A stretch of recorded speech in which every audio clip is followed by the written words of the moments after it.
Hello बच्चों, कैसे हैं आप। आज हम हमारी गणित प्रकाश क्लास 8 का चैप्टर नंबर 3 संख्याओं की कहानी स्टार्ट करने जा रहे हैं। तो चलिए देखते हैं। सबसे पहले ये चैप्टर स्टार्ट होता है रीमा की जिज्ञासा से। एक दिन दोपहर की बात है, रीमा एक पुरानी पुस्तक के पन्ने पलट रही होती है। तो तभी पुस्तक से बुक से एक पेज निकलकर हवा में उड़ने लगता है। जब रीमा उस पेज को उठाती है, उस पन्ने को उठाती है, तो उस पर कुछ अलग अलग प्रकार की प्रतीक होते हैं। प्रतीक मतलब बेसिकली कुछ अलग अलग तरीके के सिंबल्स होते हैं, जिसको वो देख के बड़ी ही आश्चर्यित होती है कि ये सिंबल्स क्या हैं। और वो दौड़ के क्या करती है, अपने पिताजी के पास जाती है। तो पिताजी देखकर उसको मुस्कुराने लगते हैं और बताते हैं रीमा को कि आज से लगभग 4000 वर्ष पूर्व एक पश्चिमी भाग में मेसोपोटामिया नामक स्थान था, जहाँ पर एक सभ्यता फलती फूलती थी। और ये जो आपके प्रतीक है, सिंबल हैं, ये उनके अंक लिखने के तरीके थे। ठीक है, वो इस तरीके से अपने अंकों को लिखते थे। जैसे कि अगर आप देख सकते हैं तो हम इसको बोल सकते हैं, लेट अस सपोज इसको हम बोल सकते हैं, ये क्या है हमारा 1, ये क्या है हमारा 2, 3, फिर आप देख सकते हैं ये क्या है हमारा 4, 5, 6, 7, 8, 9।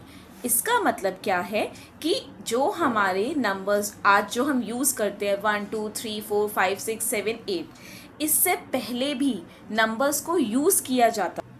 रीमा ये देखकर बड़ी ही अचंभित होती है कि ये कैसे सिंबल हैं। तब क्या होता है, रीमा के दिमाग में कुछ क्वेश्चन आते हैं। रीमा कुछ क्वेश्चंस के बारे में सोचती है। सबसे पहले वो ये सोचती है कि मनुष्य ने कब से गिनना आरंभ किया।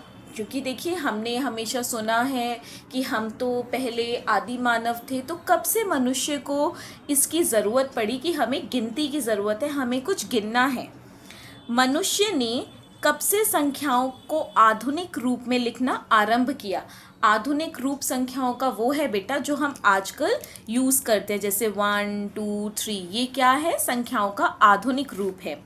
या फिर उन्हें गिनने की आवश्यकता थी, वे और गिनते थे तो कैसे गिनते थे। या फिर जो मेसोपोटामिया के लोग थे वो 20, 50, 100 को किस तरीके से लिखते थे। तो जो रीमा है, ये सारे क्वेश्चन उसके मन में आते हैं। रीमा की जिज्ञासा को देखते हुए पिताजी रीमा को बताते हैं कि कैसे जो सभी जो आपके भौगोलिक क्षेत्र थे, वहाँ पर कैसे आपकी गिनतियों का विकास हुआ और कैसे वो अपने आधुनिक रूप तक पहुँची। तो अब हम उसकी यात्रा पे चलते हैं। देखिए, सबसे पहले शताब्दियों पूर्व पाषाण युग से ही मनुष्य को गिनती करने की आवश्यकता हुई। ठीक है, तो कौन से युग में, पाषाण, जिसको हम इंग्लिश में स्टोन एज भी बोलते हैं।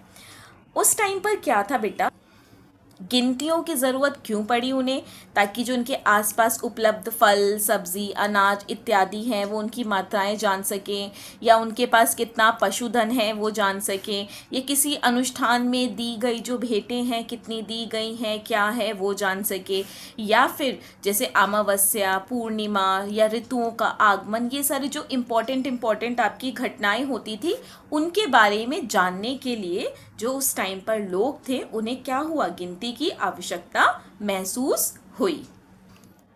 आपकी जो आधुनिक मौखिक व लिखित संख्याओं की जो संरचना है उसकी उत्पत्ति हजारों वर्ष पूर्व भारत में ही हुई थी। कितनी प्राउड की बात है कि ये जो काउंटिंग्स अभी हम यूज़ करते हैं, आधुनिक गिनतियाँ, ये कहाँ से स्टार्ट हुई, ये हमारे भारत से स्टार्ट हुई। इसके बारे में जो हमारे यजुर्वेद के साहित्य हैं उसमें दिया गया है 10 की घात के आधार पर संख्याओं के नाम का उल्लेख है। 10 की घात में बताया गया, जैसे कि हमें पता है जो 10 की घात 0 कितना होता है, 1, तो 1 को क्या बोला गया, एकक। ऐसे ही 10 की घात 1 कितना होता है, 10, जिसे बोला गया दशा। 100 को बोला गया शत, 1000 को बोला गया सहस्त्र, 10,000 को बोला गया आयुता, और ऐसे ही 10 की पावर 12 तक इन संख्याओं के नाम दिए गए। अभी हम जो 0 से 9 तक के अंकों का प्रयोग करते हैं, इन संख्याओं की उत्पत्ति व विकास भी 2000 साल पूर्व भारत में ही हुई थी। तथा जो अंक 0 है, 0 को यूज़ करके हमने मिलाकर 10 अंकों का उपयोग करके लिखी गई जो संख्याएं थी, सबसे पहले इसके बारे में जो हमें नॉलेज मिली थी वो कहाँ से मिली थी? बख्शाली पांडुलिपि से। आर्यभट्ट वह पहले गणितज्ञ थे जिन्होंने 10 प्रतीकों वाली भारतीय पद्धति को पूर्णतः स्पष्ट किया था और उसका उपयोग करके वैज्ञानिक गणनाओं की व्याख्या की थी। आर्यभट्ट वे पहले गणितज्ञ थे जिन्होंने 10 प्रतीकों वाली भारतीय पद्धति को पूर्णतः स्पष्ट किया था, समझाया था और उसका यूज़ किया था अपनी वैज्ञानिक गणनाओं की व्याख्या करने में। अब जो ये अंकों की उत्पत्ति भारत में हुई थी, धीरे धीरे वो अरब के देशों में गई, ठीक है, वहाँ से यूरोप गई। तो जो यूरोपियन विद्वान थे उन्होंने भारतीय संख्याओं की जो समझ थी वो उन्हें अरब देशों से मिली थी, इसीलिए वह इनको अरबी संख्याएं कहते थे, जबकि इनकी उत्पत्ति भारत में ही हुई है, लेकिन उनको इसके बारे में अरब देशों से पता चला। तो जो आपके यूरोपियन विद्वान थे वो इनको अरबी संख्या कहते थे। कुछ उन्हें हिंदी संख्या के नाम से भी जानते थे और वर्तमान में हम उन्हें हिंदू संख्यक, भारतीय संख्यक एवं हिंदू अरबिक संख्यक के नाम से जानते हैं। अब यहाँ पे ये जो हिंदू वर्ड है बेटा, ये हिंदू वर्ड आपके धर्म को नहीं बता रहा, ये हिंदू वर्ड ये बता रहा है, हिंदू शब्द ये बता रहा है कि इन अंकों की जो उत्पत्ति थी वो कहाँ हुई थी? हिंदुस्तान में हुई थी, भारत में हुई थी। अब ये जो संख्याएं हैं बेटा, ये एक दिन में नहीं बनी है, इनको बनने में बहुत एक लंबा समय लगा है। जैसे पहले हम इस तरीके से काउंटिंग लिखते थे, आपके नंबर्स लिखते थे बेसिकली, फिर हिंदू ग्वालियर में इस तरीके से लिखे जाने लग गई। फिर जो संस्कृत की भाषा है आपकी देवनागरिक, जिसमें पश्चिमी जो अरब में इस तरीके से हम नंबर्स को रिप्रेजेंट करते थे, संख्याओं को सिंबल्स के थ्रू दिखाते थे, पूर्वी अरब में इस तरीके से दिखाते थे। आते आते आप देख सकते हैं 15वीं शताब्दी में हम 1 2 3 किस तरीके से हम लिखते थे, और लास्ट में फाइनली जब 16th सेंचुरी आया तब हमें 1 2 3 4 5 6 7 8 9 और 0 जो हमारे 10 अंक हैं, इन्हीं 10 अंक से मिलके फिर हम अनंत तक की संख्याएं लिख सकते हैं, उसकी उत्पत्ति हुई। अब मान लीजिए आज से 10,000 साल पहले आपके पाषाण युग में आपके पास गायों का एक झुंड है, ठीक है, और यहाँ पे कुछ क्वेश्चन है, तो उस टाइम पे आप कैसे पता लगाते? जैसे कि आप कैसे सुनिश्चित करते कि जो सभी गायें हैं वो चराने के पश्चात अपने स्थान पर सुरक्षित वापस आ गई हैं? अब ये आपको कैसे पता चलता? क्योंकि उस टाइम तक तो आपके संख्याएं नहीं आई थी, हमें 1 2 3 4 का कोई कॉन्सेप्ट नहीं पता था आपके स्टोन एज में, पाषाण युग में। या फिर अगर आपको ये पता लगाना है कि पड़ोसियों की तुलना में आपके पास कितनी गाय कम है, या फिर आपको ये पता लगाना है कि हमें कितनी और अधिक गायों की आवश्यकता है, तो उस टाइम पर आप ये जो क्वेश्चंस हैं उनके आंसर्स कैसे करते? तो बेटा उस टाइम तक 3 मेथड्स का यूज़ किया जाता था, 3 मेथड्स का। तो सबसे पहली विधि जो वो यूज़ कर सकते थे वो क्या कर सकते थे कि वो कुछ क्या करते थे, कंकड़ ले लेते थे, कुछ छोटी छड़ियाँ ले लेते थे, या कुछ इस तरीके की वस्तुएं ले लेते थे जो ज़्यादा मात्रा में मिल सके वहाँ पे, और हर एक को एक से रिप्रेजेंट करते थे। जैसे देख सकते हैं आपको एक छड़ी से क्या किया गया, एक छड़ी से एक गाय को रिप्रेजेंट किया गया, दिखाया गया। तो वो इस तरीके से गिन सकते थे कि उनके पास कितनी गाय हैं, वो गाय गई और चढ़ने के पश्चात सभी गाय सुरक्षित वापस आ गई, है ना। तो वो क्या करते थे, बेसिकली वो हर एक नंबर को एक छड़ी से दिखाते थे, जैसे 1 2 3 4 के लिए 4 छड़ियाँ, 5 के लिए 5 छड़ियाँ। फिर दूसरी विधि में उन्होंने क्या किया कि जैसे जो आपकी ध्वनियाँ हैं या आपके जैसे स्वर हैं या व्यंजन हैं या आपके अल्फ़ाबेट्स हैं ABCD, सबको एक नंबर दे दिया। जैसे कि A को नंबर 1 को नंबर दे दिया A, 2 को नंबर दे दिया B, 3 को दे दिया C, 4 को दे दिया D, 5 को दे दिया E। ये इस तरीके से नंबर्स दे दिए गए। बट इसमें प्रॉब्लम क्या थी कि हमारे पास तो बस 26 तक ही अल्फ़ाबेट्स थे, ठीक है। तो उसके बाद क्या अगर मुझे 27 चाहिए या 28 चाहिए, तो मैं इन सिंबल्स का, ये जो सिंबल्स हैं आपके ABCD, इनका किस तरीके से यूज़ करूँगी, इसका आंसर अभी हम आगे देखेंगे। तीसरी जो विधि उन्होंने यूज़ करी वो कुछ प्रतीकों के हेल्प से उन्होंने नंबर्स को डिफ़ाइन किया, बताया।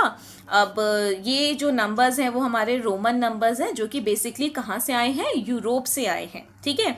तो उन्होंने हर संख्या के लिए एक प्रतीक दे दिया, जैसे 1, 2, 3, 4, 5, 6, 7, 8, 9, 10। बस बेटा प्रॉब्लम क्या आती है कि जो संख्याएं हैं ना, वो हमारी जो संख्याएं हैं वो अनंत तक हैं। तो अब आप अनंत तक की संख्याओं को, अगर मैं बोलूं कि मैं अनंत तक की संख्याओं को छड़ियों के समूह से दिखाना चाहती हूँ, तो वो मेरे लिए सुविधाजनक नहीं है कि मैं कितनी संख्याओं के लिए आपकी ऐसे छड़ियाँ बनाऊंगी, या मैं कितनी संख्याओं के लिए सिंबल यूज़ करूंगी, या जो हम रोमन नंबर पद्धति का यूज़ करते हैं आपके नंबर्स को दिखाने के लिए, इसमें भी यही प्रॉब्लम आ रही थी कि जब कोई नंबर बहुत बड़ा है तो हमें बहुत सारे सिंबल्स का क्या करना पड़ रहा था, यूज़ करना पड़ रहा था दिखाने के लिए, जो कि बहुत ज़्यादा कन्वीनियंट या बहुत ज़्यादा आप कह सकते हैं सरल नहीं था। तो इसीलिए हमें एक ऐसी संख्या पद्धति की ज़रूरत महसूस होने लग गई जो कि हम आसानी से अनंत तक के नंबरों को डिफ़ाइन कर सकें, लिख सकें, या अनंत तक के जो आपके नंबर्स हैं उसको कन्वीनियंट सरल तरीके से आपको पता हो।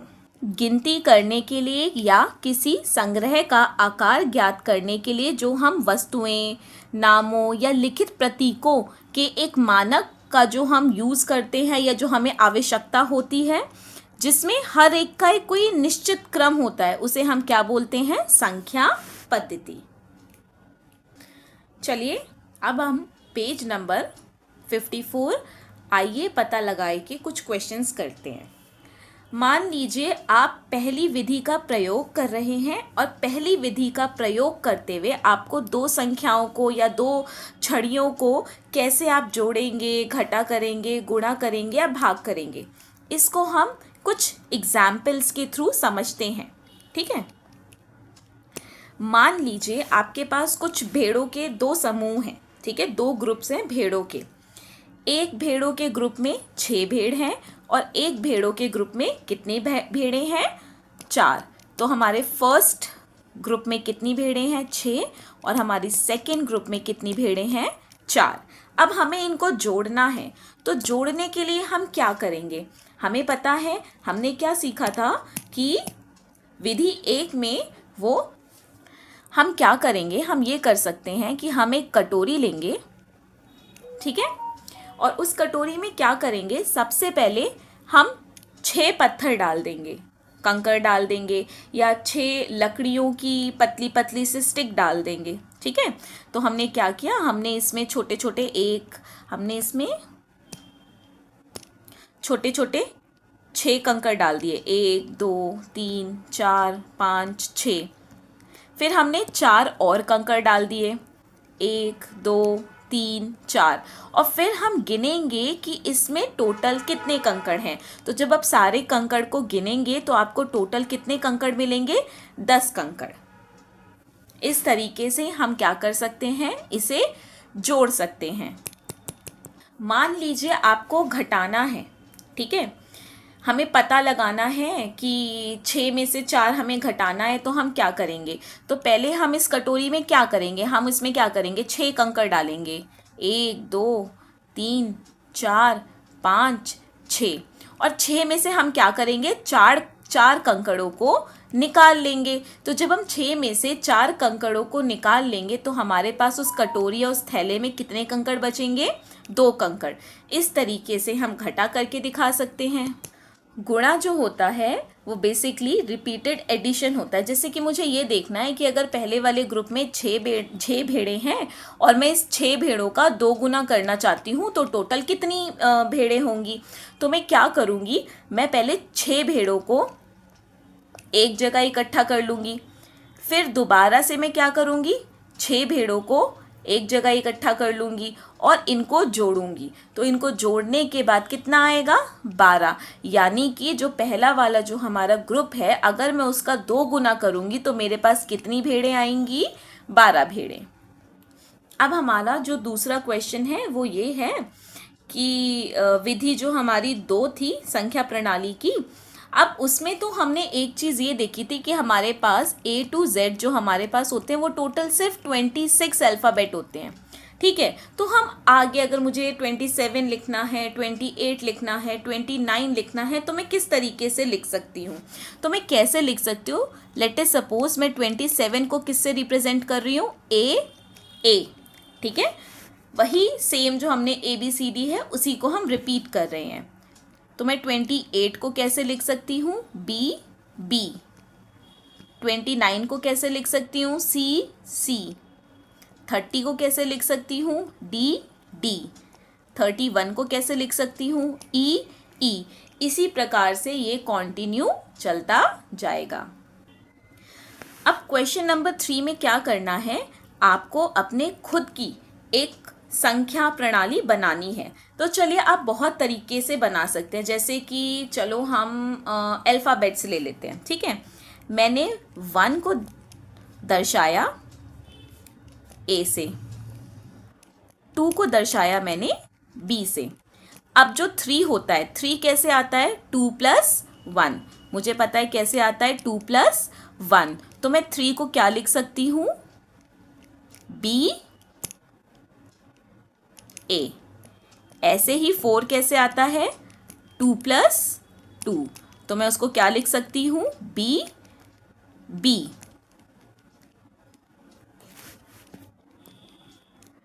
5 कैसे आता है, 2 + 2 + 1।